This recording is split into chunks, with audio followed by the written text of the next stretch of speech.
Hello मेरे प्यारे बच्चों और दोस्तों, कैसे हैं आप सभी लोग। उम्मीद करूंगा कि आप लोगों को बेटा जेई मेंस के एग्जाम बहुत अच्छे से जा रहे हैं। और जैसा कि आप लोगों को हमने प्रयास जेई में ऑर्गेनिक केमिस्ट्री पढ़ाई थी, तो मैंने आप लोगों को साफ साफ बोला था कि आईयूपीएसी, आइसोमेरिज्म और जीओसी आप लोगों को नोट्स में से पढ़ने हैं। और जो रिएक्शन वाला पार्ट है वो आप लोगों को कहां से पढ़ना है बेटा।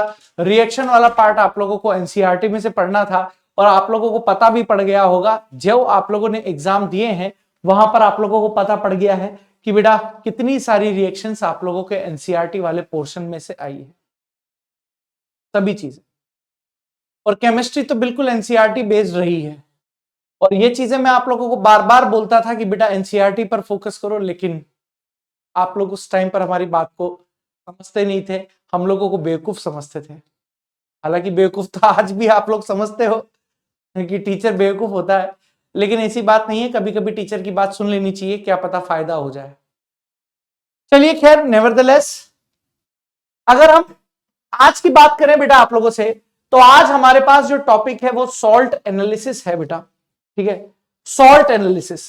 सॉल्ट एनालिसिस को पढ़ाने से पहले मैं कुछ बातें बेटा आप लोगों के पास यहां पर करना चाहता हूं कि आखिर ये जो सॉल्ट एनालिसिस है यानी लवण का विश्लेषण है,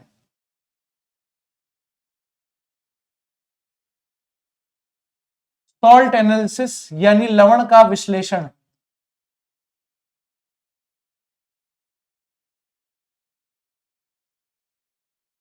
आखिर बेटा क्या रहने वाला है, क्या नहीं रहने वाला है, जरा ध्यान से देखने की कोशिश कीजिए बेटा। सबसे पहले तो मैं आप लोगों को यह चीज बता दूं कि ये जो टॉपिक है एक प्रैक्टिकल सब्जेक्ट है बेटा आप लोगों के पास। ठीक है, प्रैक्टिकल सब्जेक्ट है बेटा।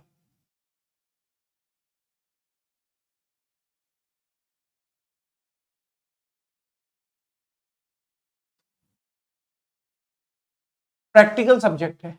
अगर आप सोचें कि हम इसको रट्टा मार के याद कर लेंगे तो बिल्कुल नामुमकिन है। आप इसको रट्टा नहीं मार सकते, यही तो दिक्कत है हम लोगों की।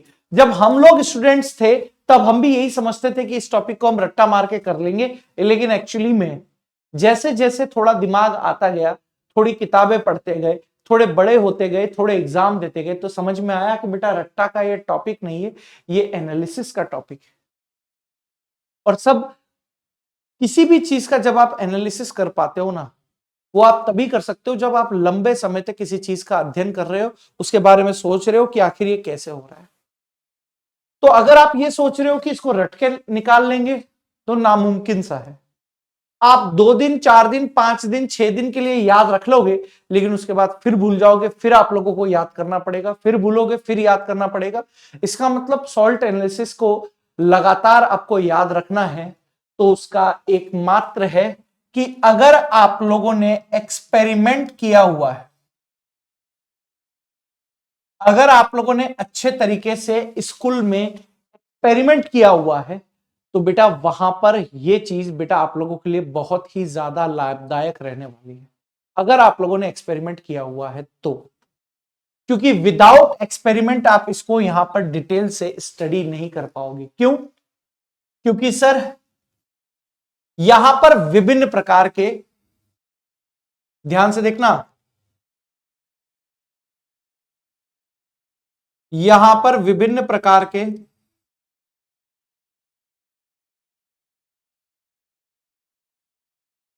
लवणों अर्थात सॉल्ट्स का अध्ययन यानी अनुमापन किया जाता है।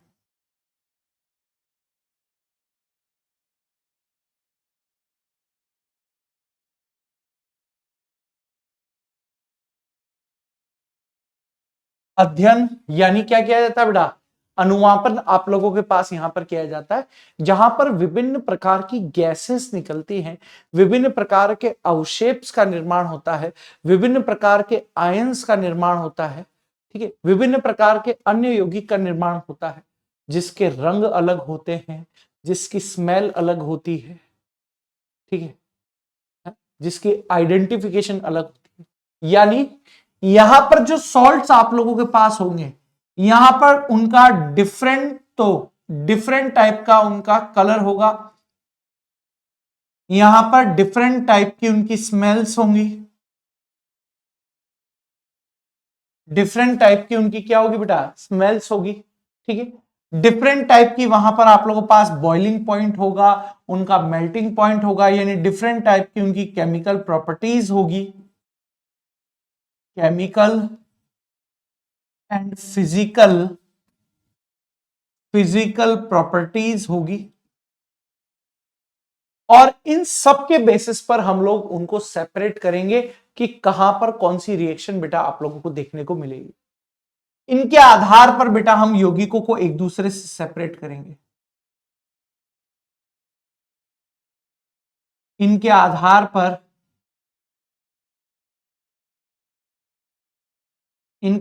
पर यौगिकों को सेपरेट करेंगे बेटा। ठीक है, इनके आधार पर यौगिकों को क्या करेंगे बेटा, सेपरेट करेंगे। ये चीजें बेटा आप लोगों को यहां पर ध्यान में रखनी है। ठीक है, अब अगर मैं यहां पर बात करूं, जरा ध्यान से समझने की कोशिश करो, क्या यहां पर आप लोगों को देखने को मिल सकता है और क्या यहां पर देखने को नहीं मिल सकता। जरा ध्यान से देखो। अब आप लोगों को सॉल्ट का एनालिसिस करने से पहले एक्चुअली में ये पता होना चाहिए, है ना, बहुत सारी चीजें आएंगी बेटा। एक्चुअली में आप लोगों को पता होना चाहिए कि आखिर सॉल्ट का फॉर्मेशन कैसे होता है, किस प्रकार होता है। तो आप लोगों को अच्छी तरीके से याद है कि सर एसिड प्लस बेस यानी अम्ल और क्षार मिलकर बेटा एक उदासीनीकरण अभिक्रिया यहां पर आप लोगों को पास करते हैं। अम्ल और क्षार मिलकर यहां पर कौन सी अभिक्रिया करते हैं बेटा आप लोगों के पास, न्यूट्रलाइजेशन रिएक्शन यानी उदासीनीकरण, न्यूट्रलाइजेशन रिएक्शन यानी उदासीनीकरण बेटा अभिक्रिया यहां पर आप लोगों के पास होती है। और जैसे ही बेटा आप उदासीनीकरण अभिक्रिया यहां पर करते हो, यहां पर बेटा आप लोगों के पास किसका निर्माण हो जाता है, लवण प्लस जल का निर्माण यहां पर आप लोगों के पास हो जाता है, सॉल्ट प्लस वाटर का निर्माण यहां पर आप लोगों के पास होता है। जैसे एग्जांपल के तौर पर अगर मैं आप लोगों से लेना चाहूं सिंप्लीफाई फॉर्म में, जैसे मैंने यहां पर आप लोगों के पास ले लिया H2SO4, ये आप लोगों के पास अम्ल है, एसिड है। और फिर यहां पर मैंने आप लोगों के पास ले लिया है बेस, बेस मतलब यहां पर मैंने आप लोगों के पास ले लिया है क्यूप्रिक ऑक्साइड यानी CuOH होल ट्वाइस, ये मैंने यहां पर ले लिया। ये अम्ल है और ये यहां पर आप लोगों के पास क्या है, बेस है। मैं आप लोगों को यहां पर सिर्फ इंडिकेट दे रहा हूं, एक रफ आइडिया दे रहा हूं, क्योंकि आप लोग बहुत ही अच्छी तरीके से आपकी रेगुलर क्लासेस में ये पढ़ चुके हो। सर ये एसिड है, ये बेस है, सर यहां से आप लोगों के पास सॉल्ट का फॉर्मेशन हो जाएगा और वो सॉल्ट आप लोगों के पास क्या रहेगा सर, CuSO4 रहेगा और यहां से 2H2O हो जाएगा। ये यहां पर आप लोगों के पास लवण बन चुका है यानी सॉल्ट बन चुका है। अब इस सॉल्ट के अंदर आप लोगों के पास जरा ध्यान से देखिएगा, इस सॉल्ट के अंदर मेरे प्यारे बच्चों आप लोगों के पास दो तरीके के आयन उपस्थित है। एक तो आप लोगों के पास Cu+2 आयन उपस्थित है और एक यहां पर SO4-2 आयन उपस्थित है। लेकिन यहां तो हम ये आयन देख पा रहे हैं बेटा, अभी तो मैंने ये फॉर्मूला लिख दिया है इसलिए आप इस आयन को देख पा रहे हो। लेकिन जब आप लोग स्कूल में गए होंगे और आप लोग प्रैक्टिकल कर रहे होंगे तो वहां पर एक कागज की पुड़िया दी जाती है, उस कागज की पुड़िया में बेटा आप लोगों को सॉल्ट का पदार्थ डालकर दे दिया जाता है कि ये लीजिए सॉल्ट और इसमें बताइए कि कौन सा तो कैटायन होगा और कौन सा बेटा आप लोगों के पास एनायन हो। अब जरा बताइए, ये यहां पर धनायन है यानी एक तरीके से मैं इसको यहां पर क्या लिखूंगा सर, कैटायन है ये यहां पर, और सर ये यहां पर आप लोगों के पास क्या है सर, ये यहां पर हमारे पास एनायन है। और सर बताइए कि ये जो कैटायनिक वाला पार्ट है यानी धनायनिक वाला पार्ट है, ये कहां से आता हुआ दिखाई दे रहा है सर, ये बेस से आता हुआ दिखाई दे रहा है। यानी सर ये कैटायन हमारे पास कहां से आ रहा है सर, बेस यानी क्षार से आ रहा है। और सर यहां पर ये जो एनायन वाला पार्ट है सर, वो कहां से आ रहा है सर, एसिड से आ रहा है यानी अम्ल से आ रहा है, एसिड और अम्ल से। अभी तो मुझे पता लग रहा है, लेकिन जब वो कागज की पुड़िया दी जाती है तब हमको नहीं पता रहता है कि सर वहां पर क्या होगा क्या नहीं होगा। यानी सर सॉल्ट एनालिसिस की सबसे पहली स्टेप जो होती है, वो पहली स्टेप आप लोगों के पास क्या होती है, जरा ध्यान से देखने की कोशिश करो। सबसे पहला पॉइंट जो आप लोगों के पास होता है, आप लोगों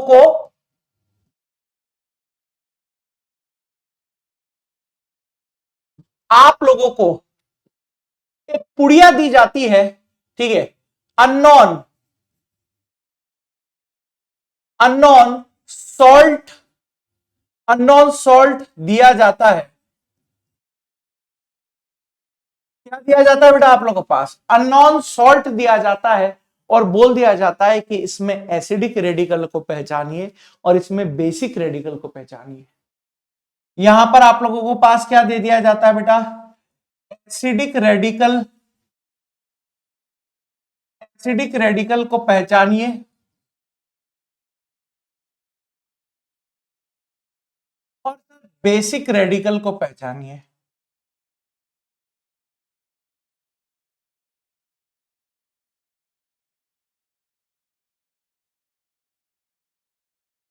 एसिड के रेडिकल को पहचानिए और क्या पहचानिए बेटा? बेसिक रेडिकल को पहचानिए। अब हम, भाई ये तो दे दिया, अब पहचाने कैसे? अब पहचाने कैसे? भाई ऐसा तो हो नहीं सकता ना कि हमारे ऊपर परमात्मा का आशीर्वाद हो और हम तो पहचान ले से आंख बंद करें और पहचान ले कि ये एसिडिक रेडिकल ये वाला है और सर बेसिक रेडिकल ये वाला है। तो पहचानने के लिए कुछ टेस्ट लगाने पड़ते हैं, ठीक है। तो सेकंड स्टेप जो आप लोगों के पास आती है, ये एक तरीके से मैं आप लोगों को बता रहा हूं कि रिवीजन कैसे करना है, क्योंकि सॉल्ट एनालिसिस में बच्चे को पता ही हवा ही नहीं लगती कि करना किस तरीके से। जब आप ये ऐसे स्टेप बाय स्टेप करोगे ना, तब जाकर आप लोगों को याद होगा कि करना क्या है। तो सर दूसरी स्टेप में हमारे पास क्या था? सर दूसरी स्टेप में हम लोगों के पास था कि सर एसिडिक एसिडिक तथा बेसिक रेडिकल को पहचानने के लिए बेसिक रेडिकल को पहचानने के लिए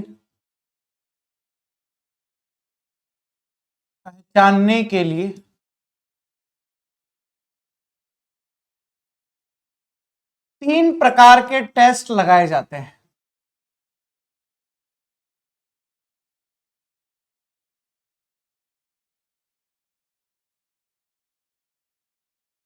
एसिडिक तथा बेसिक रेडिकल को पहचानने के लिए कितने प्रकार के टेस्ट लगाए जाते हैं बेटा? तीन प्रकार के टेस्ट यहां पर आप लोगों के पास लगाए जाते हैं। अब वो तीन प्रकार के टेस्ट बेटा कौन कौन से हैं आप लोगों के पास, कौन कौन से नहीं है, जरा ध्यान से देखने की कोशिश कीजिए। सब पहला आता है बेटा आप लोगों के पास प्राथमिक टेस्ट या प्राथमिक परीक्षण। प्राथमिक टेस्ट, प्रिलिमिनरी, प्राइमरी टेस्ट। अब सर प्राइमरी टेस्ट में जो भी हम लोगों को कागज की पुड़िया के अंदर पदार्थ दिया गया या जो भी हमारे पास सब्सटेंस है, उसको हम सबसे पहले प्राइमरी रूप से कैसे पहचानेंगे? जैसे हो सकता है कोई हम लोगों को ठोस रूप में दे दिया हो, मतलब ठोस रूप में कैसे? बड़े बड़े उसमें मॉलिक्यूल हो, क्रिस्टल रूप में हो, तिकोना हो। कोई पदार्थ हो सकता है पाउडर फॉर्म में हो, एकदम पिसा हुआ बुरादे के रूप में उपस्थित हो, या कोई हो सकता है छोटे छोटे से कण, जैसे हमारे पास नहीं होता कि शक्कर के दानों के जैसा हो। यानी सर हम पहले क्या कर रहे हैं? हमारी आंखों से देखकर उसे यहां पर बता रहे हैं। मतलब जो प्राथमिक टेस्ट आप लोगों के पास होता है, उसमें क्या करना होता है सर? उसमें हम लोगों को भौतिक अवस्था चेक करनी होती है। उसमें हम लोगों को भौतिक अवस्था यानी फिजिकल अपीयरेंस चेक करना पड़ता है कि जो आप लोगों को पुड़िया के अंदर, कागज की पुड़िया के अंदर पदार्थ दिया गया है, वो कैसा दिखाई दे रहा है। उसके आधार पर हम अंदाजा लगाते हैं, ठीक है। सर दूसरा हमारे पास होता है ड्राई हीट टेस्ट। दूसरा हमारे पास होता है बेटा dry heat test. Sir dry heat test का मतलब क्या हो गया? सर ड्राई हीट टेस्ट का मतलब हो गया कि जो भी आप लोगों को पुड़िया के अंदर पदार्थ दिया गया है, ठीक है ना, उसको आपने क्या किया? एक परखनली एक टेस्ट ट्यूब के अंदर लिया और उसको बेटा गर्म किया, सूखा, पानी नहीं लिया, ना कोई एसिड लिया, ना कोई बेस लिया, कुछ नहीं लिया, सिर्फ वो कंपाउंड लिया, उसका जो भी ठोस अवस्था है, बुरादा है, क्रिस्टल की फॉर्म में है, उसको परखनली में लिया और बर्नर के ऊपर गर्म किया। जैसे ही आप गर्म करोगे तो उसमें से कुछ ना कुछ गैसेस बाहर की तरफ निकलेंगी, ठीक है, गैसेस बाहर की तरफ निकलेंगी। कुछ की गंध होगी, कुछ की गंध नहीं होगी, कुछ का कलर होगा, कुछ का कलर नहीं होगा, और गैसेस निकलने के बाद जो नीचे की तरफ बचा रहेगा वो हमारे पास प्रेसिपिटेट यानी अवशेप होगा, और उस अवशेप का भी कुछ ना कुछ वहां पर क्या हो सकता है बेटा, कलर आप लोगों के पास हो सकता है। तो उसके आधार पर भी हम पहचानेंगे कि भैया हाँ इस टाइप की गैस निकल रही है तो यहां ये हो सकता है। जैसे मान लो कि दूधिया कलर की गैस निकल रही है ना, बुदबुदाहट के साथ निकल रही है तो हम बोल देंगे CO2 गैस है, ठीक है। और सड़े हुए एक अंडे के समान अगर गैस निकल रही है तो हम बोल देंगे H2S गैस है। पंजेंट तीखी गंध है तो हम बोल देंगे सल्फर डाइऑक्साइड है। इस तरीके से हम पहचानेंगे बेटा। तीसरी चीज होता है बेटा क्रोमाइड, तीसरी चीज होती है बेटा आप लोगों के पास चारकोल टेस्ट, सी। सी में बेटा आप लोगों के पास होता है चारकोल टेस्ट। चारकोल टेस्ट विशेष प्रकार के तत्वों के लिए किया जाता है जिसमें कोबाल्ट नाइट्रेट लिया जाता है। तो कोबाल्ट नाइट्रेट वहां पर किसमें कन्वर्ट हो जाता है बेटा, कोबाल्ट ऑक्साइड में। और कोबाल्ट ऑक्साइड के साथ जिंक, मैग्नीशियम, एल्यूमिनियम के ऑक्साइड एक एडक्ट बना देते हैं, है ना। एडक्ट का मतलब क्या होता है, योगज उत्पाद बना देते हैं, ठीक है। तो वो कुछ विशेष प्रकार के टेस्ट होते हैं, चारकोल टेस्ट यहां पर आप लोगों के पास देखने को मिलेगा, ठीक है। उसके बाद डी होता है बेटा आप लोगों के पास सॉल्युबिलिटी, कि भाई कोई कंपाउंड जल में विलयशील है या नहीं है। विलयशील होगा तो हम ये वाले टेस्ट लगाएंगे, विलयशील नहीं होगा तो हम ये वाले टेस्ट लगाएंगे। यानी बेटा चौथी जो चीज आप लोगों के पास होती है वो देखी जाती है विलयता यानी सॉल्युबिलिटी के आधार पर। विलयता टेस्ट सॉल्युबिलिटी टेस्ट के आधार पर यहां पर दिया जाता है। तो प्राइमरी टेस्ट, प्राथमिक टेस्ट आप लोगों के पास इन चार के आधार पर दिए जाते हैं, ठीक है। इसके बाद बी पॉइंट जो आप लोगों के पास आता है वो होता है इंडिकेटरी टेस्ट।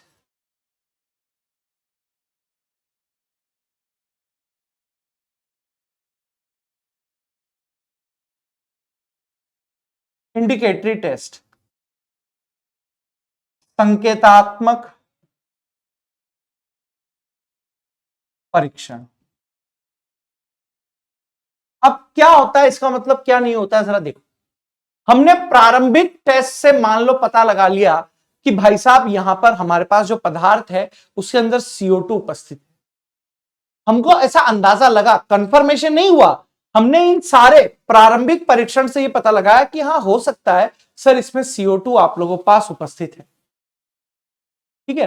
हो सकता है कि सर यहां पर हम लोगों के पास क्या है, CO2 उपस्थित है अंदाजे से।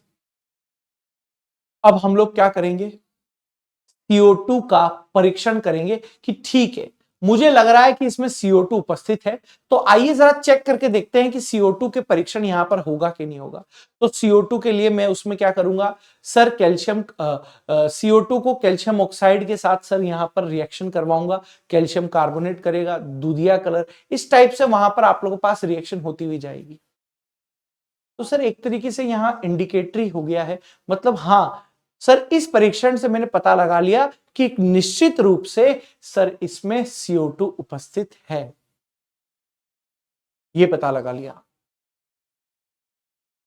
Sir primary test, preliminary test हो गया है, इंडिकेटरी टेस्ट हो गया है, और तीसरा आएगा कि ठीक है सर हमने ये बता लिया कि अब CO2 है, लेकिन बाय मिस्टेक ऐसा भी तो हो सकता है कि सर CO2 ना हो, उसकी जैसी गुण दर्शाने वाली कोई दूसरी गैस हो। भाई हमने ये इंडिकेशन तो दे दिया कि हाँ CO2 है, लेकिन ऐसा भी तो हो सकता है कि जैसे आपने नहीं कहा राम और श्याम, सीता और गीता, तो CO2 की जैसी दूसरा प्रभाव या उसी के जैसे गुण दिखाने वाली दूसरी गैस भी तो हो सकती है। बिल्कुल हो सकती है सर। तो सर अब तो हम फंस गए, हम बोलेंगे CO2, एग्जामिनर बोलेगा कुछ और। तो सर उससे बचने के लिए तीसरा और अंतिम टेस्ट होता है जो विभिन्न प्रकार के एसिड रेडिकल के लिए भी अलग अलग होता है, विभिन्न प्रकार के बेसिक रेडिकल के लिए भी अलग अलग होता है। और वो तीसरा पॉइंट होता है बेटा आप लोगों के पास सी पॉइंट, और वो होता है बेटा कंफर्मेटरी टेस्ट।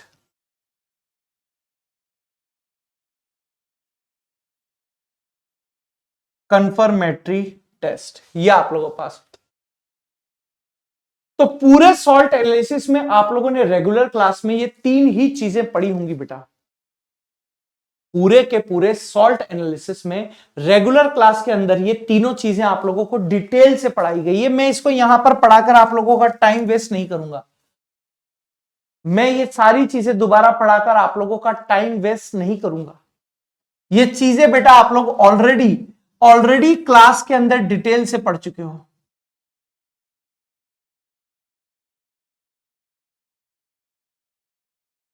ऑलरेडी आप लोग पढ़ चुके हो बेटा।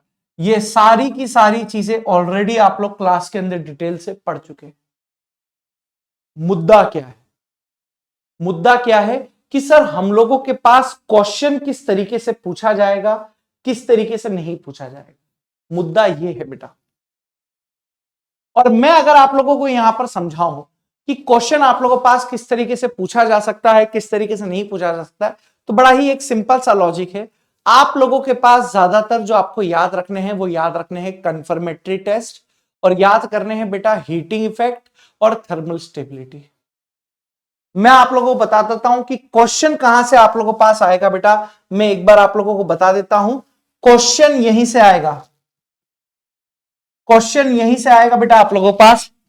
ये सबसे इंपॉर्टेंट पॉइंट यहां पर आप लोगों के पास है। ये सबसे इंपॉर्टेंट पॉइंट बेटा आप लोगों के पास यहां पर है। यहीं से आप लोगों के पास क्वेश्चन आएगा बेटा, है ना। सबसे इंपॉर्टेंट पॉइंट यही यहां पर रहने वाला है। ठीक है, हीटिंग इफेक्ट वगैरह पर, और यहां पर हम लोगों के पास थर्मल स्टेबिलिटी, सॉल्युबिलिटी। ये तो सॉल्ट एनालिसिस से पहले एक फंडा याद रख लो आप लोगों को क्या करना है। एक नोट के रूप में मैं आप लोगों को बता देता हूं। सॉल्ट एनालिसिस में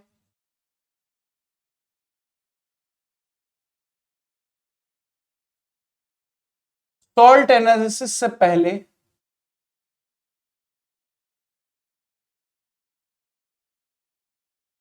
आप लोगों को चार चीजें पता होनी चाहिए। चार चीजें अगर आएंगी तो सॉल्ट एनालिसिस आ जाएगा।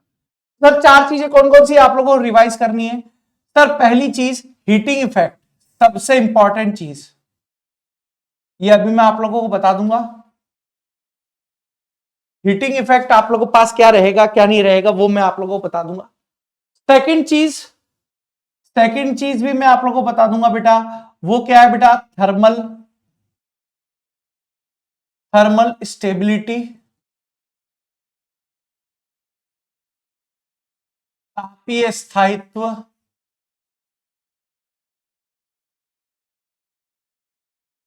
थर्मल स्टेबिलिटी यानी तापीय स्थायित्व। सर तीसरी चीज जो आप लोगों को आनी चाहिए वो आनी चाहिए बेटा सॉल्युबिलिटी यानी विलेयता। सॉल्युबिलिटी यानी विलेयता बेटा आप लोगों को पता होनी चाहिए। और चौथी चीज जो आप लोगों को पता होनी चाहिए वो होनी चाहिए बेटा कलर। कलर, ये सबसे ज्यादा उलझाने वाला पॉइंट ये रहता है। सबसे ज्यादा उलझाने वाला जो पॉइंट होगा वो ये हो। बाकी के तीन पॉइंट तो आप लोगों को सभी को आते हैं, और ये बाकी के तीन पॉइंट आप लोगों ने chemical bonding, coordination, compound, P block, S block सब जगह पढ़ा हुआ है। लेकिन ये जो कलर है ना, ये कलर बेटा आप लोगों के पास बहुत ज्यादा टिपिकल रहता है। ये टीचर्स को ही कंफ्यूज कर देता है तो बच्चों को क्या है। चलिए खैर, हम यहां पर पढ़ाई से बात करते हैं। पढ़ाई से रिलेटेड हम चीजों को यहां पर देखते हैं। सबसे पहली जो मेरे पास यहां पर आप लोगों के पास है और वो है बेटा हीटिंग इफेक्ट। आइए सबसे पहले अगर मैं आप लोगों के पास यहां पर बात करूं हीटिंग इफेक्ट की, जरा समझने की कोशिश कीजिएगा कि हीटिंग इफेक्ट आप लोगों के पास क्या रहता है क्या नहीं रहता है। अगर मैं हीटिंग इफेक्ट की बात करूं तो सबसे पहला पॉइंट आप लोगों के पास क्या आता है? मेटल कार्बोनेट का हीटिंग इफेक्ट। देखते हुए चलिएगा बेटा। सबसे पहले मेटल मेटल कार्बोनेट का हीटिंग इफेक्ट। इसका हीटिंग इफेक्ट बेटा मेटल कार्बोनेट का हीटिंग इफेक्ट में यहां पर ले रहा हूं बेटा। अगर मैं आप लोगों से यहां पर लिखूं कि मेटल कार्बोनेट हो, मेटल कार्बोनेट। लेकिन याद रखना इसके अपवाद कौन कौन से हैं। अपवाद हैं बेटा NaKRb सीजियम, ये आप लोगों के पास अपवाद। मेटल कार्बोनेट यानी सोडियम पोटेशियम रुबिडियम सीजियम, इनको छोड़कर अगर आप किसी भी मेटल कार्बोनेट को गर्म करते हो, सोडियम पोटेशियम रुबिडियम सीजियम, इनको छोड़कर अगर किसी भी मेटल कार्बोनेट को गर्म करते हो, हमेशा हमेशा बेटा आप लोगों के पास क्या देगा सर, मेटल ऑक्साइड प्लस यहां पर आप लोगों के पास क्या देगा CO2 देगा, हमेशा हमेशा। और सर ये जो यहां पर आप लोगों के पास इसके मेटल कार्बोनेट होंगे, इनके मेटल कार्बोनेट क्या देंगे, सिर्फ कुछ नहीं होता है, सिर्फ यहां पर ड्राई हो जाते हैं, यानी अगर इसमें कुछ मात्रा में जल उपस्थित है तो वो जल बाहर निकल जाएगा और कुछ नहीं हो। जैसे अगर मैं एग्जाम्पल के तौर पर आप लोगों से बात करूं बेटा, एग्जाम्पल के तौर पर अगर मैं बात करूं ये अपवाद का, सर Na2CO3.10H2O, ये आप लोगों के पास है सोडियम कार्बोनेट, ये सोडियम कार्बोनेट। अगर आप इसको गर्म करते हो तो सर सबसे पहले तो ये जो 10 H2O है ये बाहर की तरफ निकल जाएगा और यहां पर क्या बचा हुआ रहेगा आप लोगों के पास, सर Na2CO3 यहां पर, यानी सोडियम कार्बोनेट यहां पर बचा हुआ रहेगा। ठीक है सर, इसको और गर्म अगर यहां पर आप लोग कर देते हो तो ये स्वेलन अप हो जाएगा, यानी फूल जाएगा, फूल जाएगा। तो ये आप लोगों के पास ये होगा स्वेलन अप, स्वेलन अप हो जाएगा, लेकिन इसका डीकंपोज नहीं होगा, इसका आगे बेटा डीकंपोज यहां पर आप लोगों के पास नहीं होगा, ये वैसे का वैसा ही रहेगा। लेकिन इनके अलावा sodium potassium rubidium caesium carbonate के अलावा जितने होंगे वो सारे के सारे आप लोगों के पास क्या देंगे sir, metal oxide plus CO2 यहां पर आप लोगों के पास देंगे। कहने का मतलब यहां पर क्या है कि इस तरीके से आप लोगों के पास। सर बी पॉइंट देखते हुए चलिएगा बेटा फटाफट से। सर बी पॉइंट की अगर मैं आप लोगों से बात करूं, बाइकार्बोनेट, बाइकार्बोनेट का डीकंपोजिशन आप जैसे ही करोगे तो आप लोगों के पास यहां पर क्या बनता हुआ दिखाई देगा, क्या नहीं दिखेगा, फटाफट से देखने की कोशिश कीजिए। सर बाइकार्बोनेट की अगर मैं आप लोगों से बात करूं, यहां पर एक लाइन लिखता हूं मैं, बाइकार्बोनेट, बाइकार्बोनेट सदैव सदैव हीटिंग इफेक्ट के द्वारा, बाइकार्बोनेट सदैव हीटिंग इफेक्ट के द्वारा कार्बोनेट CO2 तथा H2O प्रदान करते हैं।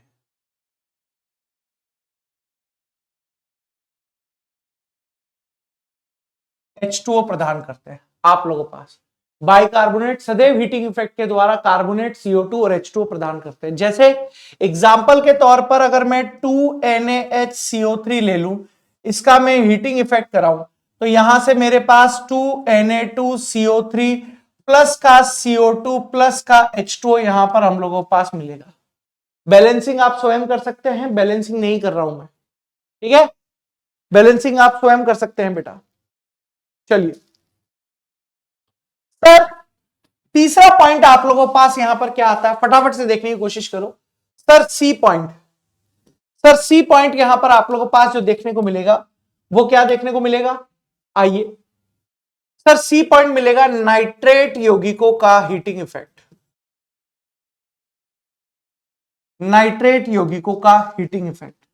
आइए जरा ध्यान से देखने की कोशिश कीजिए, नाइट्रेट यौगिकों का हीटिंग इफेक्ट क्या मिलेगा क्या नहीं मिलेगा, जरा देखिए, बहुत ध्यान से समझना। अगर मैं यहां पर बेटा आप लोगों के पास क्वेश्चन दे दूं कि सर ये है आप लोगों के पास मेटल नाइट्रेट और ये मेटल नाइट्रेट कौन से हैं, Na, K, रुबिडियम और ये सीजियम, ये मेटल नाइट्रेट है। इस मेटल नाइट्रेट को अगर आप 800 डिग्री सेंटीग्रेड से ज्यादा का टेम्परेचर दे रहे हो, सर आप तो रट के आए हो सारा, क्या रटना पड़ता नहीं है, इसको करा करा के इतना अभ्यास हो चुका है कि सब पता हो गया। सर 800 डिग्री सेंटीग्रेड है, क्या देगा सर, M2O प्लस का N2 प्लस का O2, यह आप लोगों को पास देगा। अगर इसके नाइट्रेट है तो सोडियम, पोटेशियम, रुबिडियम, सीजियम के नाइट्रेट है, 800 डिग्री सेंटीग्रेड से ज्यादा गर्म करने पर metal oxide M2O plus N2 plus O2 यहां पर देगा। जबकि सर 400 डिग्री सेंटीग्रेड पर अगर मैं बात करूं, यहां पर 400 डिग्री सेंटीग्रेड की अगर मैं आप लोगों से बात करूं, क्या मिलेगा बेटा यहां पर आप लोगों के पास, MnO2 प्लस O2 यहां पर देखने को मिलेगा।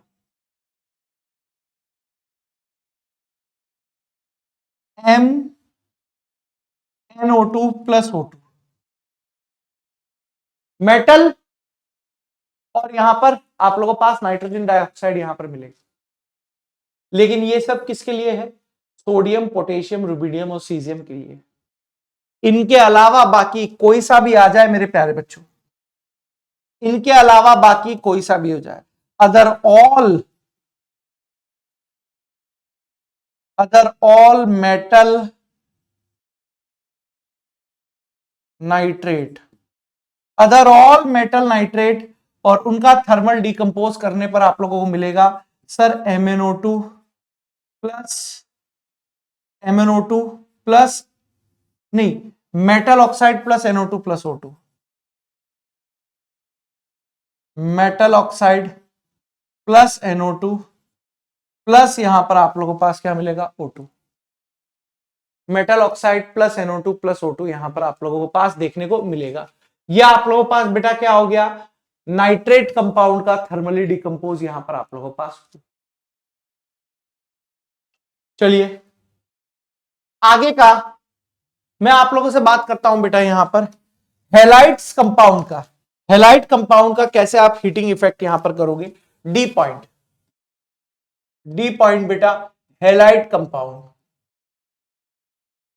हैलाइड कंपाउंड का आप लोग यहां पर थर्मली डिकम्पोजिशन कैसे करोगे, कैसे नहीं करोगे, जरा ध्यान से देखने की कोशिश कीजिए।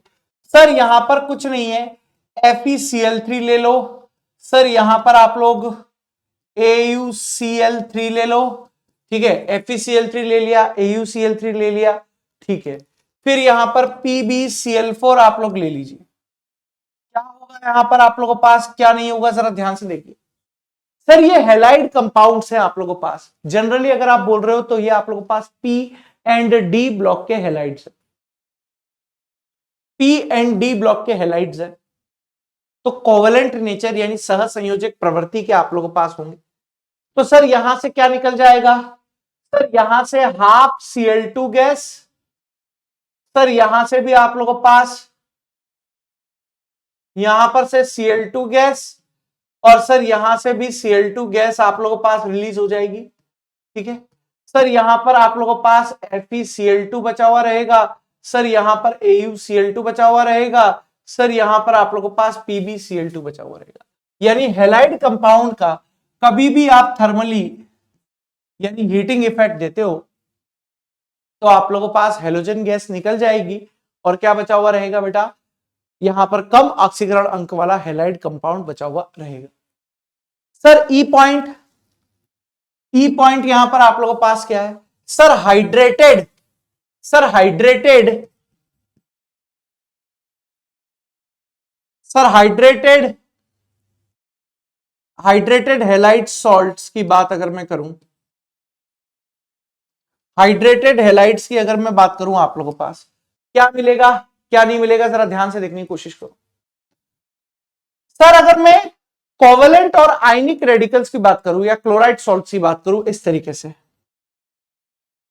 MgCl2.6H2O, ठीक है, उसके बाद AlCl3.6H2O,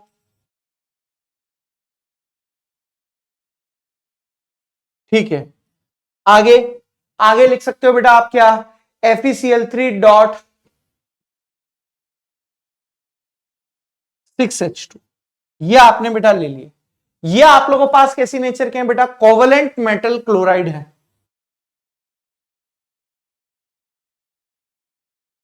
कोवेलेंट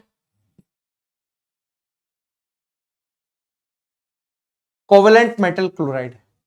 और इसकी जगह पर अगर मैं आयनिक वाला ले लूं बेटा आप लोगों के पास, मान लो CaCl2 डॉट XH2O, ठीक है। और ले सकते हो बेटा आप SrCl2 डॉट XH2। ये आप लोगों के पास क्या है बेटा?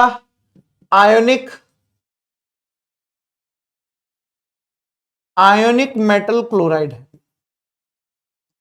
और सर ये कोवेलेंट और आयनिक चीजें हम लोग कहां पढ़ चुके हैं बेटा? ये कोवेलेंट और आयनिक चीजें बेटा हम लोग पहले ही केमिकल बॉन्डिंग में बहुत ही अच्छे तरीके से आप सभी लोग पढ़ चुके हो।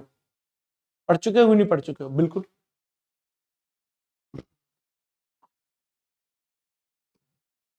तो यहां पर एक्चुअली में क्या होने वाला है सर? एक्चुअली में बेटा यहां पर यह चीज होने वाली है कि जो ये कोवेलेंट मेटल क्लोराइड है और यहां पर जो आयनिक मेटल क्लोराइड है आप लोगों के पास, क्या होगा क्या नहीं होगा, बहुत ध्यान से समझने की कोशिश करो। सर ये तो सारे के सारे ऑक्साइड्स में चेंज हो जाएंगे आप लोगों के पास। कहने का मतलब क्या है, जरा देखते हुए चलो। सर MgO, यहां पर ये Al2O3, सर यहां पर Fe2O3, ठीक है। यहां पर आप लोगों के पास क्या होगा सर? CaCl2 डॉट XH2, यहां वाटर अलग हो रहा है बस। सर यहां SrCl2 प्लस XH2, जबकि यहां पर आप लोगों के पास क्या बन रहे हैं बेटा? ऑक्साइड्स यहां पर आप लोगों के पास बन रहे हैं सर, ऑक्साइड्स। फिर HCl प्लस H2O यहां से आप लोगों के पास निकल रहा है सर, HCl प्लस H2O यहां से आप लोगों के पास निकल रहा है, HCl प्लस H2O। बैलेंसिंग नहीं कर रहा हूं, कंफ्यूज मत होना। बैलेंसिंग नहीं कर रहा हूं, कंफ्यूज नहीं होना है आप लोगों को, बस आपको तरीका पता होना चाहिए कि क्या निकल रहा है, ठीक है। बैलेंसिंग से सॉल्ट एनालिसिस के क्वेश्चनों पर कोई प्रभाव नहीं पड़ता है। हम लोग रेडॉक्स रिएक्शन नहीं पढ़ रहे हैं यहां पर कि बैलेंसिंग से कोई खास ऐसा यहां पर फर्क पड़ेगा। चलिए अगला पॉइंट है बेटा आप लोगों के पास यहां पर हाइड्रेटेड हैलाइड से बाद अगला है बेटा आप लोगों के पास हाइड्रेटेड सल्फेट सॉल्ट। पॉइंट यहां पर आप लोगों के पास जो है वो है बेटा क्या? Hydrated hydrated hydrated sulphate salt, ये आप लोगों के पास है क्या है बेटा? Hydrated sulphate salt. क्या होगा बेटा आप लोगों के पास, क्या नहीं होगा? जरा ध्यान से देखने की कोशिश कीजिए। ये तरीका ये इंपॉर्टेंट है, ये अक्सर आप लोगों के पास आता रहता है। ये अक्सर आप लोगों के पास आता है कि गर्म करने पर क्या निकल गया क्या नहीं निकल गया, ये अक्सर आप लोगों के पास आता है, इसलिए इसको ध्यान से रखिएगा। सर आप लोगों के पास मेटल सल्फेट डॉट XH2O यहां पर आप लोगों के पास है। मेटल सल्फेट डॉट XH2O यानी X यहां पर क्रिस्टलाइन वाटर है। अगर आप यहां पर इसको 200 डिग्री सेंटीग्रेड से कम टेम्परेचर पर यहां पर गर्म करते हो, 200 डिग्री से कम, तो आपको पता है ना कि पानी तो 100 पर ही उड़ जाता है। यहां पर आप 200 से कम दे रहे हो तो जितना पानी है वो सारा का सारा यहां से उड़ जाएगा कि नहीं उड़ जाएगा? बिल्कुल उड़ जाएगा। मतलब कुछ एक बूंदे हो सकती है साथ में रहे, पर लगभग लगभग पानी उड़ना शुरू कर देगा। तो यहां पर आप क्या लिखोगे सर? Metal sulphate. अब यहां X की जगह 1 होगा, केवल हल्का फुल्का सा नमी हो सकती है बस, बाकी लगभग सारा पानी यहां पर क्या हो जाएगा? उड़ना शुरू कर देगा। सर अब टेम्परेचर आपने कर दिया सर 200 से ज्यादा। अब आपने टेम्परेचर कर दिया बेटा 200 से ज्यादा, तो जैसे ही बेटा 200 से ज्यादा यहां पर टेम्परेचर हो जाएगा तो आपको पता है अब कंफर्म है कि अब ये बचा हुआ पानी भी यहां से क्या हो जाएगा? एलिमिनेट हो जाएगा। मतलब यहां पर बेटा आप लोगों के पास क्या बचा हुआ रहेगा सर? मेटल सल्फेट यहां पर आप लोगों के पास यहां पर बचा हुआ रहेगा। क्या बचा हुआ रहेगा सर? मेटल सल्फेट यहां पर आप लोगों के पास बचा हुआ रहेगा।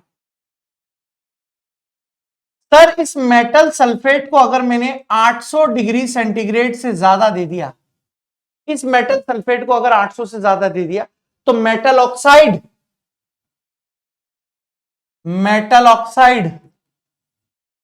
Plus SO2 plus half O2 gas यहां से रिलीज हो जाएगी। Metal oxide plus SO2 plus half O2 gas यहां से आप लोगों के पास क्या होती जाएगी, रिलीज होती जाएगी। अब एग्जाम्पल देख लेते हैं बेटा, इसका एग्जाम्पल देख लेते हैं। CuSO4.5H2O, इसे नीला तोता या बेटा आप लोग क्या बोलते हो, ब्लू विट्रॉल भी इसे बोलते हो। सर यहां पर आप लोगों ने 200 डिग्री सेंटीग्रेड पर भेज दिया है, तो यहां से बेटा क्या होगा, आप लोगों के पास एक वाटर का मॉलिक्यूल बचा हुआ रहेगा, तो CuSO4 डॉट यहां पर H2O बेटा आप लोगों के पास रहेगा। ठीक है, अगर 200 डिग्री सेंटीग्रेड से ज्यादा का यहां पर आप लोगों के पास हो गया 200 डिग्री सेंटीग्रेड से, तो सर यहां पर आप लोगों के पास क्या होगा, सर ये मेटल सल्फेट यानी CuSO4 बेटा आप लोगों के पास बचा हुआ रहेगा। सर इसके बाद 800 डिग्री सेंटीग्रेड पर जैसे ही आप इसको लेके जाओगे 800 डिग्री सेंटीग्रेड पर, सर यहां पर copper oxide plus SO2 plus half O2 gas यहां से बेटा आप लोगों के पास रिलीज हो जाएगा। सिमिलरली सर CaSO4.2H2O 10वीं क्लास का सवाल है, जिप्सम बोलते हैं इसको, जिप्सम। सर 200 डिग्री सेंटीग्रेड लगभग 120 डिग्री एनसीईआरटी में लिखा हुआ है, मैं तो रट के बैठा हुआ हूं इसलिए मुझे पता है, आप यही याद रखिए 200 डिग्री सेंटीग्रेड से कम। तो यहां क्या बचेगा, CaSO4.H2O, ये जिप्सम होता है, तो क्या बोलते हो, जिप्सम। और जिप्सम में से वाटर निकल गया तो ये क्या बनता है, प्लास्टर ऑफ पेरिस यहां पर आप लोगों के पास बनता है। क्या बनता है बेटा, प्लास्टर ऑफ पेरिस। सर फिर इसको 200 से ज्यादा अगर मैंने यहां पर दे दिया, तो यहां बन जाएगा बेटा आप लोगों के पास कैल्शियम सल्फेट बनेगा। क्या बन जाएगा बेटा, कैल्शियम सल्फेट यहां पर बन जाएगा। और सर जैसे ही इसको 800 डिग्री सेंटीग्रेड से ज्यादा दिया, सर यहां पर हम लोगों के पास कैल्शियम ऑक्साइड प्लस का यहां से SO2 प्लस का यहां पर हमारे पास क्या बन जाएगा, O2 यहां पर बन जाएगा। यह आप लोगों के पास बन गया बेटा हाइड्रेटेड सल्फेट सॉल्ट। चलिए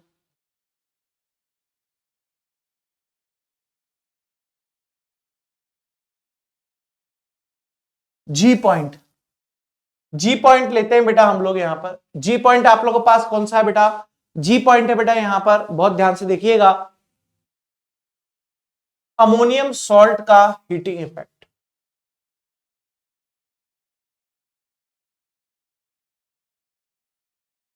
ये भी बेटा आप लोगों के पास बहुत ज्यादा इंपॉर्टेंट है।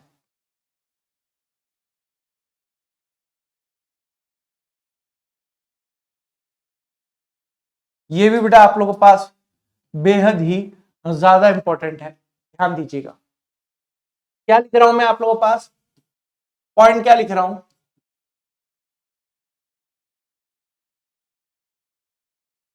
यदि, पॉइंट क्या लिख रहा हूं, यदि अमोनियम सॉल्ट के साथ या अमोनियम लवण के साथ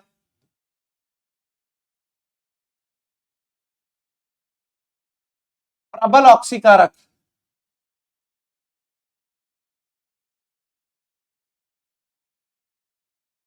यदि अमोनियम लवण के साथ प्रबल ऑक्सीकारक जैसे जैसे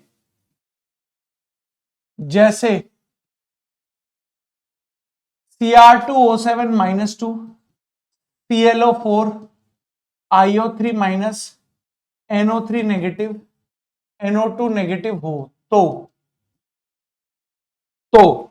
याद रखना केवल NO3 देता है आप लोगों के पास N2O, केवल NO3 आप लोगों के पास क्या देता है बेटा, N2O, बाकी सब तो गर्म करने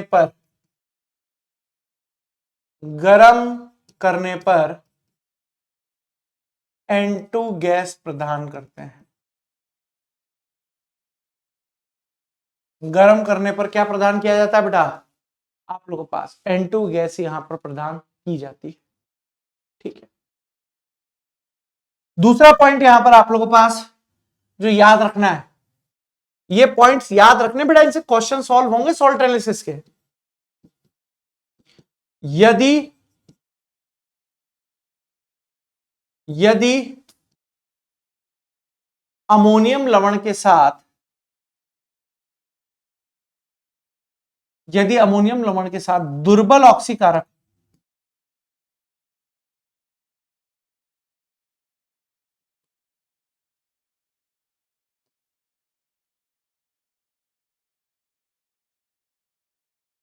जैसे PO4-3 CO3-2 X- हो तो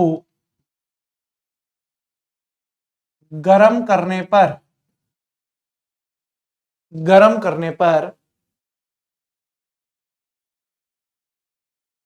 NH3 गैस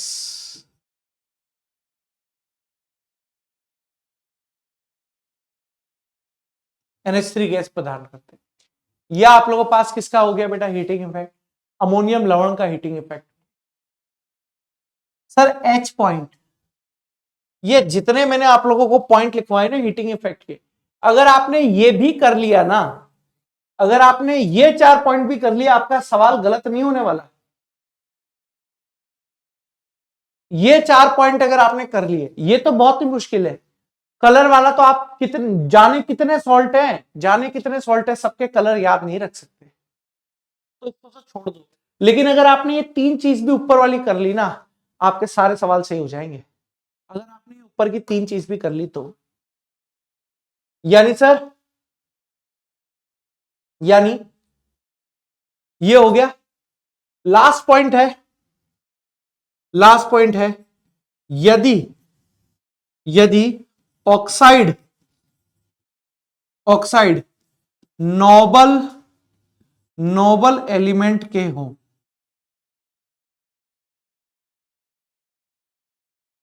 यदि ऑक्साइड नोबल एलिमेंट के हों, नोबल मतलब आप लोग क्या समझते हो, नोबल मतलब Ag Au Pt Cu Hg, तो इनके ऑक्साइड अस्थायी होते हैं, इनके ऑक्साइड अस्थायी होते हैं तथा गर्म करने पर तथा गर्म करने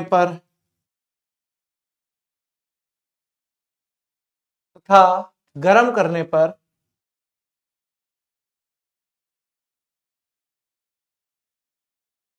धातु तथा ऑक्सीजन गैस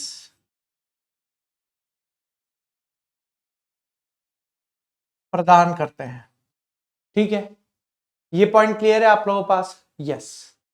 अगर ये पॉइंट क्लियर है तो सर ये मैंने हीटिंग इफेक्ट आप लोगों को पढ़ा दिया।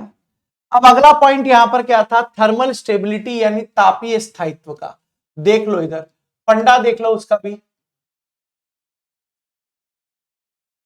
तापीय स्थायित्व यानी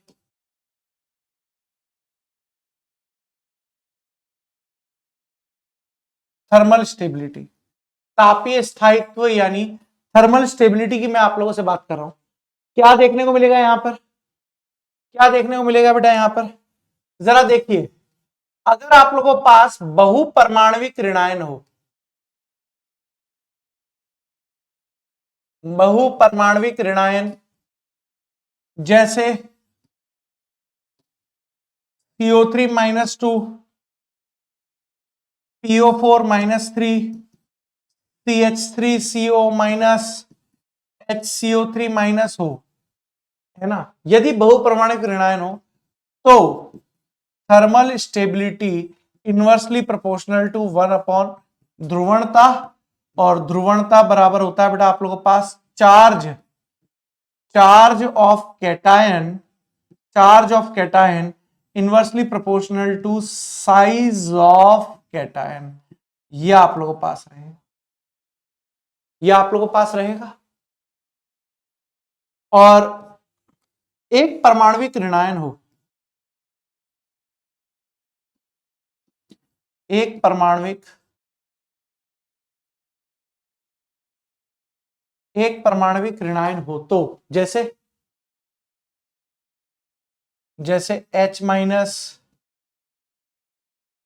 X माइनस, O2 माइनस, ऐसे हो तो thermal stability inversely proportional to 1 size, ये चेक करोगे आप वर्ग में, और thermal stability directly proportional to En, ये चेक करोगे आप किसमें, आवर्त में। ये किसमें चेक करोगे, आवर्त में। ठीक है, सॉल्युबिलिटी कंसेप्ट बेटा आप लोगों को केमिकल बॉन्डिंग में पढ़ाया जा चुका है, तो अगर आप ये इतना भी ध्यान रख लेते हो ना अपने एग्जाम पॉइंट ऑफ व्यू से, तो भी आप यहां पर ये चीजें कर लोगे।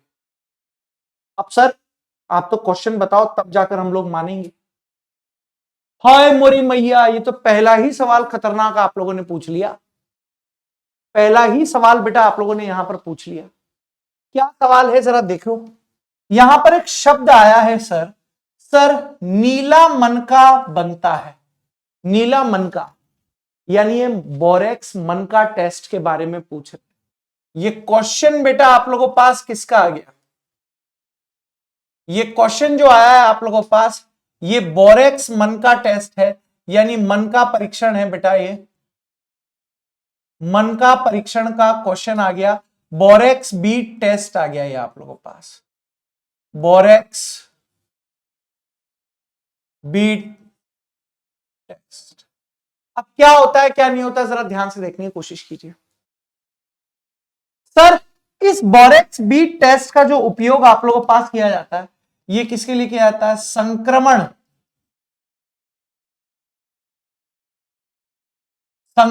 तत्वों के लिए इस प्रकार का टेस्ट किया जाता है। बोरेक्स बीट टेस्ट जो आप लोगों के पास किया जाता है, इसके लिए क्या जाता है बेटा, संक्रमण तत्वों के लिए ये किया जाता है। क्या होता है क्या नहीं होता है जरा देखिए। सर ये होता है आप लोगों के पास Na2B4O7.10H2O, ये आप लोगों के पास क्या होता है सर, बोरेक्स होता है। जैसे ही बेटा आप इसको यहां पर गर्म करते हो तो यहां से ये 10H2O निकल जाते हैं और यहां पर बचा हुआ रहता है बेटा Na2B4O7, ये आप लोगों के पास बचा हुआ रहता है। अब जैसे ही बेटा आप इसमें यहां पर क्या मिला देते हो, एसिड मिला देते हो। ठीक है, जैसे ही बेटा आप इसमें यहां पर क्या मिला देते हो, एसिड, यानी H2SO4 यहां पर मिला देते हो, ये यहां पर आप लोगों के पास H3BO3 में कन्वर्ट हो जाता है। एक मिनट रुको, ठीक है, ये तो ठीक है, ये बोरिक एसिड में कन्वर्ट हो गया, ये तो ठीक है, लेकिन हमको मन का टेस्ट करवाना है। तो मन का टेस्ट में क्या होगा, जैसे ही मैं इसको 740 डिग्री सेंटीग्रेड पर गर्म करूंगा, जैसे ही मैं इसको 740 डिग्री सेंटीग्रेड पर गर्म करूंगा, ये मुझे यहां पर क्या देगा, HbO2 प्लस का B2O3 देगा। HbO2 प्लस का B2O3 बेटा यहां पर हम लोगों को देगा, इसे ही बोला जाता है बेटा आप लोगों के पास बोरेक्स बीड। इन दोनों को सम्मिलित रूप से, इन दोनों को बेटा सम्मिलित रूप से यहां पर आप लोगों के पास क्या बोला जाता है बेटा, बोरेक्स बीड, इसको यहां पर बोला जाता है। और ये आप लोगों के पास कैसा होता है सर, पारदर्शी होता है, ट्रांसपेरेंट।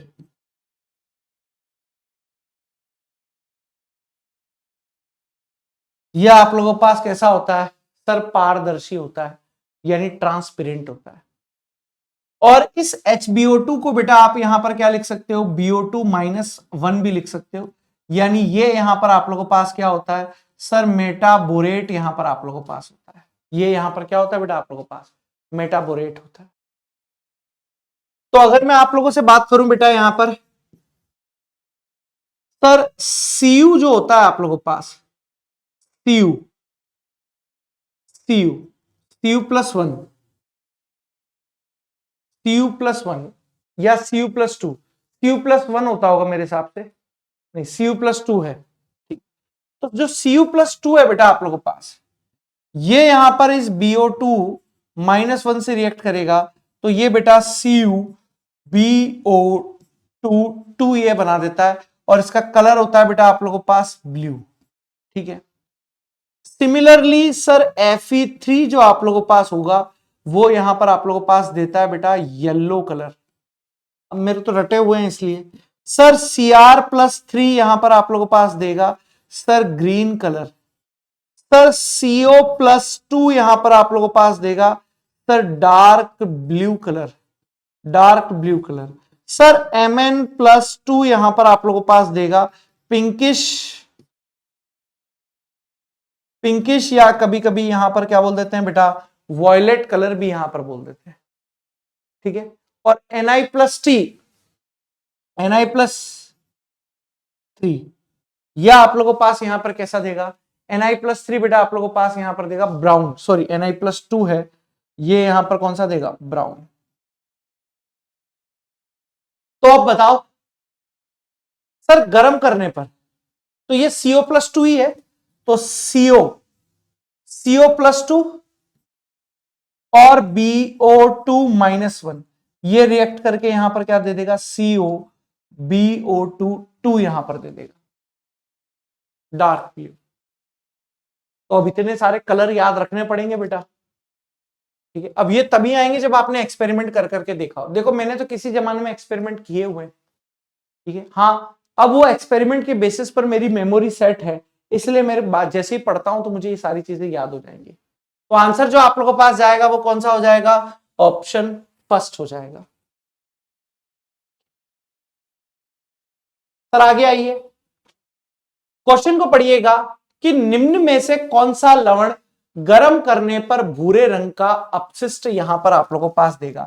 अभी यह सवाल हीटिंग इफेक्ट का है बेटा। अब यह क्वेश्चन हीटिंग इफेक्ट का हो गया आप लोगों के पास,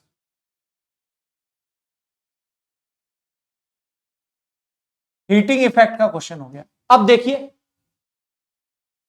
ये नाइट्रेट है, ये आप लोगों के पास कौन सा कंपाउंड हो गया सर नाइट्रेट हो गया। सर ये कौन सा कंपाउंड हो गया सर ये सल्फेट हो गया। सर ये आप लोगों के पास कौन सा हो गया सर ऑक्सलेट हो गया। और सर ये यहां पर कौन सा हो गया सर ये यहां पर अमोनियम फॉस्फेट हो गया, अमोनियम फॉस्फेट हो गया। अभी तो सिखाया है, अभी तो सिखाया है आप लोगों को, देखिए ना सर अगर इसके अलावा कोई भी नाइट्रेट है तो metal oxide plus NO2 plus O2 देगा। यानी सर यहां पर आप लोगों को क्या मिलेगा sir lead oxide PbO plus NO2 plus O2 यहां से मिलेगा। सर यहां से आप लोगों के पास सल्फेट है, सर सल्फेट है तो FeO प्लस का SO2 प्लस का हाफ O2 यहां पर मिलेगा। सर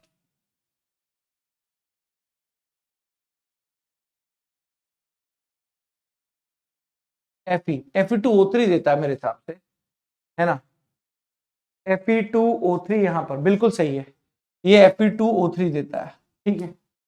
सर यहां पर आप लोगों के पास कैल्शियम ऑक्साइड है प्लस CO प्लस CO2 यहां पर आप लोगों के पास देगा। सर मैग्नीशियम में आप लोगों के पास यहां पर क्या बनेगा सर मैग्नीशियम Mg और यहां पर फॉस्फेट का ही कुछ और बन जाएगा, मतलब P2O7 वाला कंपाउंड प्लस का अमोनिया गैस यहां से रिलीज होगी।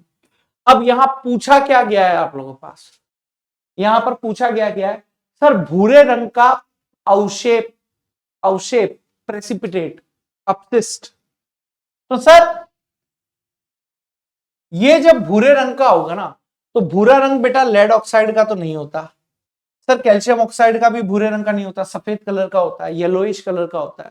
सर मैग्नीशियम फॉस्फेट भी बनने यहां पर भूरा कलर का नहीं होगा। लेकिन बेटा आयरन जो आप लोगों के पास होता है ये ब्राउनिश होता है, ब्राउनिश। जंग देखा है नहीं देखा, जंग लगना, तो आयरन ऑक्साइड भूरे रंग का होता है कि नहीं होता, rusting of iron, rust colour भूरा colour, rust colour brown colour.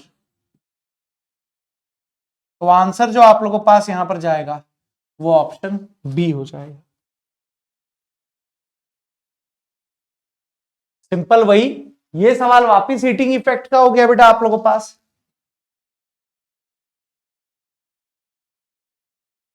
ये क्वेश्चन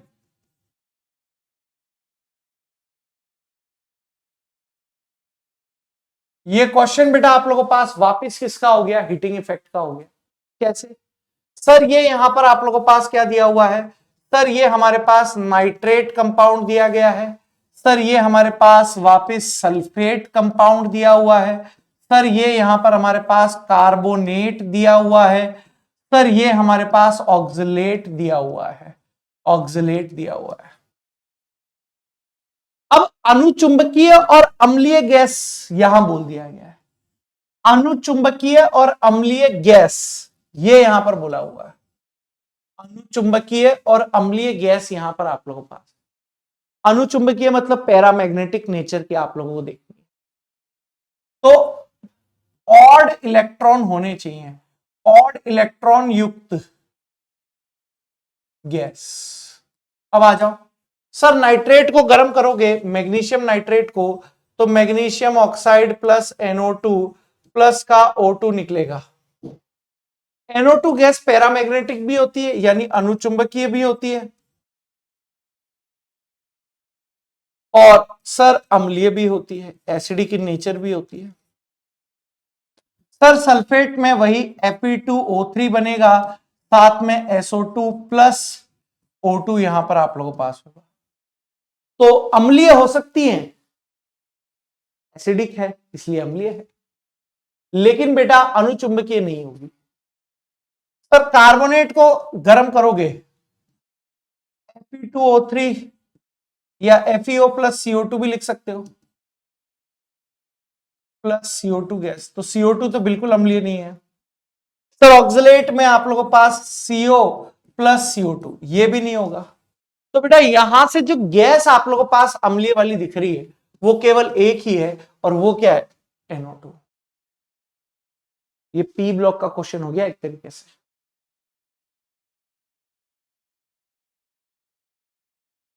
सर एक क्वेश्चन है हीटिंग इफेक्ट, हीटिंग इफेक्ट का क्वेश्चन है, हीटिंग इफेक्ट प्लस कलर का मिक्स क्वेश्चन है बेटा आप लोगों के पास, हीटिंग इफेक्ट और कलर का मिक्स क्वेश्चन है। N2SO4 3 है बेटा आप लोगों के पास, ये सल्फेट है, किसमें टूटेगा, सर Al2O3 प्लस का SO2 प्लस का O2 यहां से आप लोगों के पास टूटेगा। सर मरकरी का कार्बोनेट है, लास्ट में जाकर इसका ऑक्साइड बनाएंगे, ऑक्साइड अस्थायी रहेंगे, वापस धातु प्लस ऑक्सीजन में टूट जाएगा। सर कॉपर का नाइट्रेट है बेटा, कॉपर का नाइट्रेट है, वापस CuO oxide plus NO2 plus O2 यहां पर आप लोगों को पास मिलेगा। बेरियम हाइड्रोक्साइड है बेटा, बेरियम हाइड्रोक्साइड की अगर मैं आप लोगों से बात करूं, रंगीन धातु ऑक्साइड, रंगीन धातु ऑक्साइड आप लोगों को पास कौन दे रहा है, बेरियम बेरियम हाइड्रोक्साइड, ये आप लोगों को पास क्या है, बेस है। अब बताइए यहां से बेटा आप लोगों के पास जो आंसर आप लोगों के पास जा सकता है वो आंसर कौन सा होगा, ब्राउनिश, ब्राउनिश कॉपर ऑक्साइड, ये आप लोगों को यहां पर बताना है, ठीक है।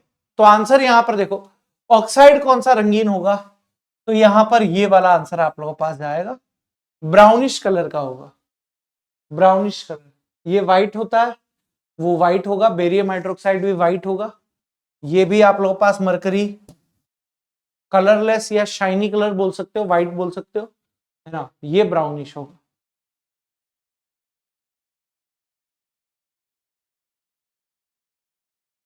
सर P को गर्म करोगे तो Q बनेगा धात्विक ठोस, प्लस R और S ऊपर का साइन है मतलब गैसेस है।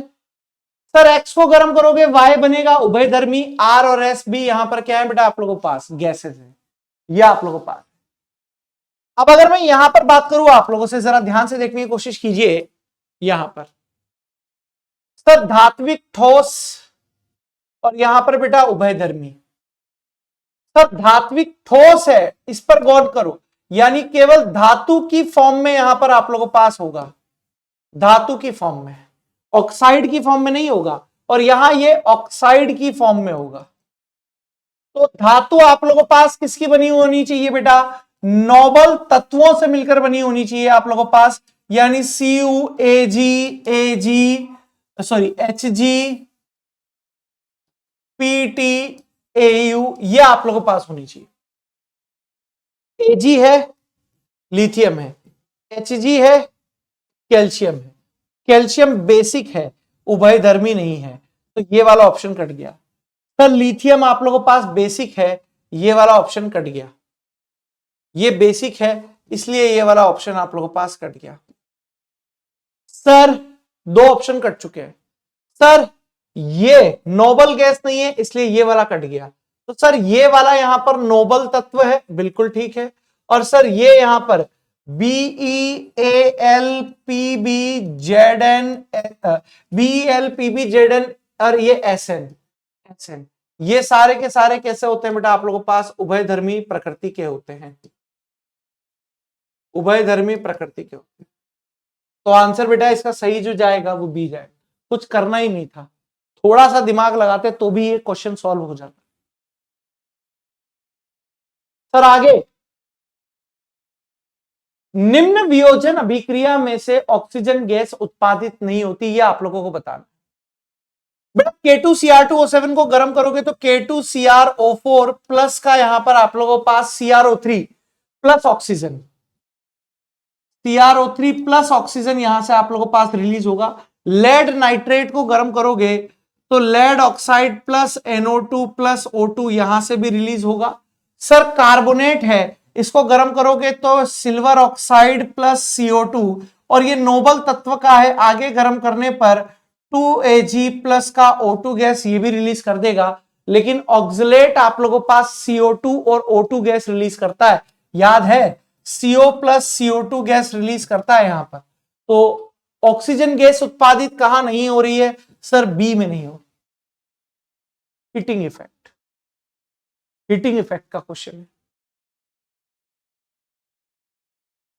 मैंने कहा ना जिसको हीटिंग इफेक्ट आते होंगे वो ये आराम से कर देगा। हीटिंग इफेक्ट का क्वेश्चन है बेटा।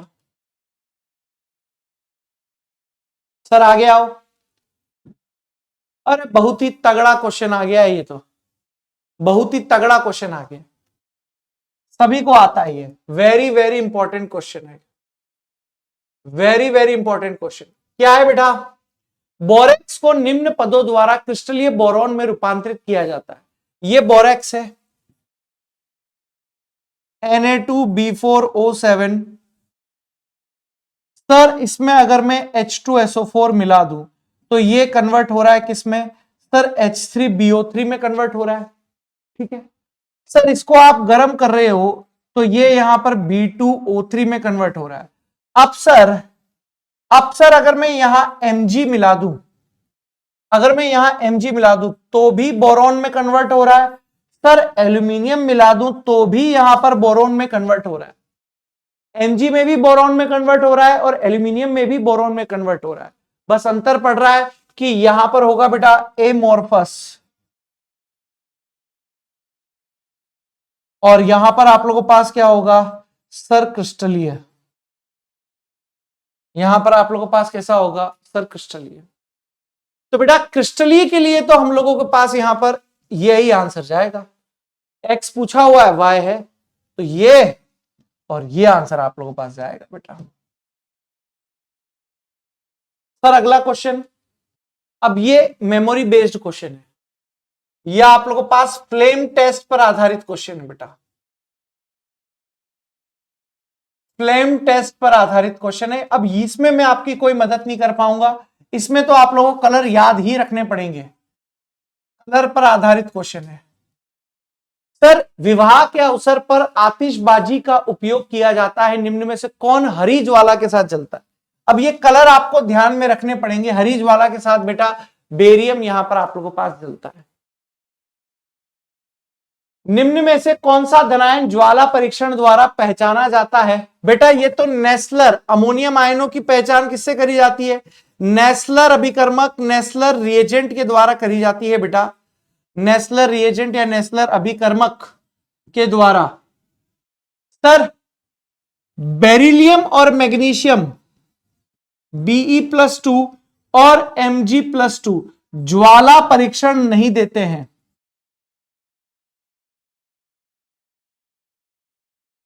ज्वाला परीक्षण नहीं देते हैं बेटा, क्यों, छोटा आकार, छोटा आकार और उच्च आईपी के कारण नहीं देते। ज्वाला परीक्षण से बेटा एल्यूमिनियम को भी आप नहीं पहचान सकते। क्यों? क्योंकि एल्यूमिनियम बेटा आप लोगों के पास कौन से ब्लॉक का है? पी ब्लॉक का है। और ज्वाला परीक्षण जो आप लोगों के पास है ये जनरली किस ब्लॉक का है बेटा? एस ब्लॉक का है आप लोगों के पास। Reactive metal, highly highly reactive metal का ये गुण होता है और हाईली रिएक्टिव केवल और केवल एस ब्लॉक की होती है। यानी मैग्नीशियम आप लोगों के पास कैंसल, एल्यूमिनियम कैंसल, तो आंसर बेटा पोटेशियम रहेगा। सर अगला क्वेश्चन है बेटा, कौन सी धातु बोरेक्स मन का परीक्षण में बैंगनी रंग का, यह अभी आप लोगों को लिखवा है बेटा, बैंगनी रंग कहां पर आप लोगों को मिलेगा? पिंकिश या वॉयलेट Mn+2 के लिए। तो आंसर बेटा यहां पर आप लोगों के पास क्या जाएगा? यहां पर फटाफट से बताओ आंसर जो यहां पर आप लोगों के पास जाएगा वो Mn+2। अगला क्वेश्चन है, क्लोराइड ठंडे जल में भलीभांति घुल जाता है, जब इसे बुनसुन ज्वाला में प्लेटिनम तार पर रखा जाता है तो कोई भी विशिष्ट रंग नहीं दिखाता है। विशिष्ट रंग नहीं दिखाता है मतलब ज्वाला परीक्षण नहीं देगा, ज्वाला परीक्षण नहीं देता है। और अभी आप लोगों को सिखाया है बेटा ज्वाला परीक्षण कौन नहीं देगा? ज्वाला परीक्षण कौन नहीं देता? बेरिलियम और मैग्नीशियम नहीं देता। तो आंसर बेटा आप लोगों के पास जो यहां पर जाएगा वो कौन सा हो जाएगा? ये हो जाएगा।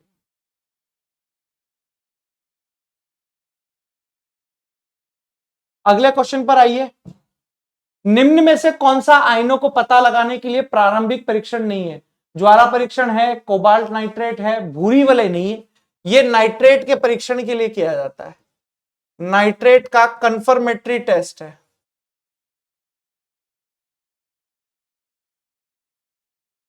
तो आंसर बेटा आप लोगों के पास सी जाएगा। इसे आप एक बार करिएगा होमवर्क में, अगर आप लोगों ने पढ़ा है सॉल्ट एनालिसिस तो। निम्न में से कौन सा यौगिक गर्म करने पर धातु का ऑक्साइड नहीं बनाता? कौन सा नहीं बनाता? बनाता, ये तो अभी कराया था, हीटिंग इफेक्ट का क्वेश्चन है ये हीटिंग इफेक्ट का क्वेश्चन है। ये भी बनाता है, ये टूटता ही नहीं है, डिकम्पोज ही नहीं होता, लिखवाया तो था। ये देखो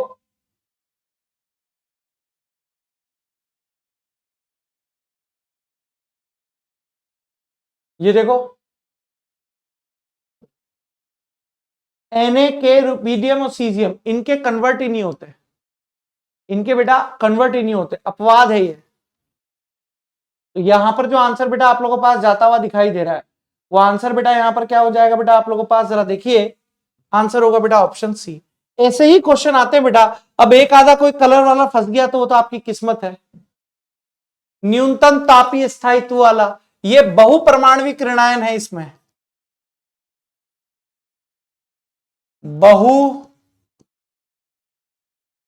बहुपरमाणविक ऋणायन है। मतलब आप लोगों के पास जो थर्मल स्टेबिलिटी होगी इनवर्सली प्रोपोर्शनल टू 1/5 ये होगा, इसके हिसाब से चेक करना है। ये भी आप लोग होमवर्क में करेंगे, 2 क्वेश्चन ये भी आप लोग होमवर्क में करेंगे।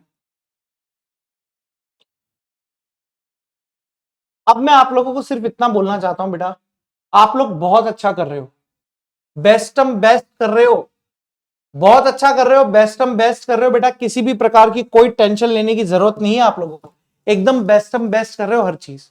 बस अपने आप पर भरोसा रखो, कॉन्फिडेंस रखो, सब कुछ अच्छा होगा। हम लोग हैं, जब तक हम लोग जिंदा हैं तब तक आप लोगों के साथ हैं हर परिस्थिति। बस अपना कॉन्फिडेंस आप बनाए रखिए, अपने आप पर भरोसा बनाए रखिए बेटा, सब कुछ अच्छा हो। चलिए, तो इसी के साथ बेटा हम आपसे यहाँ पर विदा लेते हैं और आप लोगों को बहुत शुभकामनाएं देते हैं बेटा आप लोगों के जेई मेंस के लिए। घबराना नहीं है, क्योंकि एक सिंगल पेपर आपके भविष्य का निर्धारण नहीं कर पाएगा कि आप जीवन में कितने सफल होंगे, कितने असफल होंगे। सफलता असफलता तब देखी जाएगी जब आप जीवन के आखिरी पड़ाव पर होंगे और आप सोच रहे होंगे कि हमने जीवन में क्या अर्पित किया, यानी क्या ग्रहण किया और क्या नहीं। तब हम सफलता असफलता की ज्ञात करेंगे। ये सिर्फ क्या है बेटा, आप लोगों के पास एक टेम्परेरी टाइम है, इसको देखकर बेटा आप लोगों को यहां पर देखना है। तो चलिए बेटा, बेस्ट ऑफ लक। अपना प्यार और सम्मान बेटा अध्यापकों को देते रहिए। धन्यवाद।